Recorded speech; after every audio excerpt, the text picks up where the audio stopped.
Because again, I can tell you, I know more than one person who was doing amazing things in their career, but literally got killed by their spouse. And in my 3 examples I'm thinking about, it was a man killing a woman. I don't know a lot of men who got killed by women. I do know scenarios where women were killed by men, and in every single one of these 1, 2, 3 scenarios, all 3 of these women were incredibly successful in their careers. One was a professor who was winning awards. Another one was Robin Simpson down in Houston. That case is still ongoing. Robin Simpson in Houston, who was the head of her chapter at Delta Sigma Theta. She was like some high-ranking official at a hospital she was in, but she couldn't get out of this crazy marriage, and eventually he stabbed her 100 times in front of their daughter.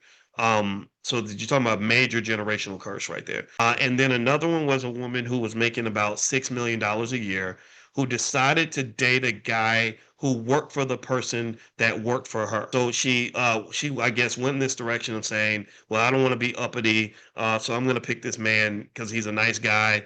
And unfortunately, he had some issues. You know, he'd been incarcerated. He used to have a drug issue. The hard thing about drugs, and the reason I hate drugs, is because drugs kind of haunt you. It's they like some people say that you're never not a drug addict anymore. You just have to avoid being re-triggered to go back into that space. So he ended up having, this is true story. He ended up having a hard time. He wasn't succeeding in his business or whatever, and he went back to the drugs. And next thing you know, yeah, one day he shoots her while she was getting in the car driving away, and he shot her as she was getting. It was that kind of thing. And this woman was a multimillionaire doing extremely well.